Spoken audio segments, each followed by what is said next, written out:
Time now for our rants and raves, starting with Dan Kennedy. I have a rave for BuzzFeed News, which received a profane email from Elon Musk recently demanding to know why they weren't doing more reporting on Vernon Unsworth, a cave diver who helped recognize the Thai boys who had mocked Elon Musk's offer of a mini submarine. Now, at the time, you may remember that Elon Musk referred to Vernon Unsworth as a pedo guy, suggesting he was a pedophile. This time, he went much further than that. He called Unsworth, on the basis of no evidence, a child rapist, and said he had moved to Thailand in order to take a 12-year-old child bride. The reason BuzzFeed gets the rave is that Musk put at the top of it, off the record. But he never asked if he could go off the record. He just sent this tirade of an email labeled off the record, and BuzzFeed said, we never agreed to make this off the record, and they published it. So now Musk is facing a well-deserved libel suit. He needs some media training. He does. Joanna. So I have a rave for the Financial Times and for Brooke Masters, who is its opinion editor. And she realized when she got into that job last spring that there was a disparity in male op-eds by men versus op-eds by women. There were an overwhelming number by men, and set about to make that different. And it, with a couple of pretty easy steps. One is changing the call to action for submissions to make it sound a little less like you had to be the world's leading expert on every subject in order to sort of participate in the forum. The other was to reach out to female subscribers and say, hey, what are the topics that you're interested in, and would you like to contribute to those topics and sort of contribute your pieces on those topics?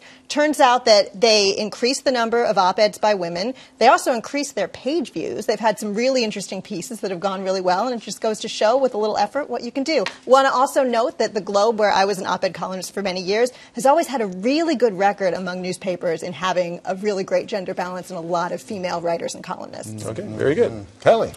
Well, I'm just embarrassed and excited. This is a rave for the Washington Post covering a story, but it really is a rave about the people who have put forth the history of Alice Dunnigan, who is a Kentucky-born journalist and the first ever African-American woman to be granted access to cover the White House, Congress, the Supreme Court, and the State Department. She was paid so little and treated so shabbily, she had to pawn her watch every Saturday night so she could eat to keep doing it because she didn't have enough support from her organization, which was the Associated Negro Press. For 14 years she did this at various times because she pushed hard to get the information for the community she represented, and a lot of these presidents didn't like it, Truman being one. They cut her off from asking questions. Dwight Eisenhower did as well. When John Kennedy took office, he began the practice of accepting her questions, and now she's being honored with a bronze statue in the museum. Alice Dunnigan, first African-American woman to be granted access to cover the White House. And I'm really proud. I want to stand on her shoulders. So that's a rave. Very good. Thank you very much. Mike. We got raves all around. No rants today. Oh, I'll be ranting. You'll be ranting? I'll be ranting. I have a rave for a brand new news app that went into beta testing yesterday, hopes to go live very soon, created this summer out of the MIT Martin Trust Center with their Delta 5 competition, named one of the top 25 new products to come out of there. And it is essentially an app where it contextualizes the news for you and helps you understand.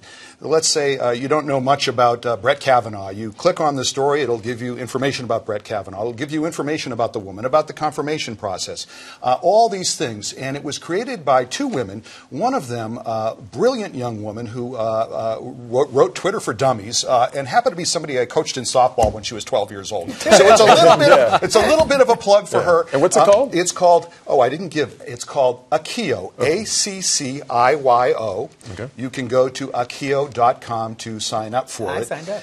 And it's, I think it's really something that's needed. And it also includes a little bit of a rant because the fact that we need it is distressing. It's telling. That we have to have people who don't have enough cultural literacy to understand things and schools that aren't teaching enough of it. And then also, that we have journalists that aren't explaining things well enough. Okay. So. Well, I have a rant for a CBS local anchor Chris Long from the Palm Springs, California area. He decided that he was going to take his support for Judge Kavanaugh to another level. He ended up writing a 400-word essay on Facebook. It's his own personal site, basically defending all these allegations of sexual misconduct when he was much younger. So what exactly did he write? Well, here's a sample.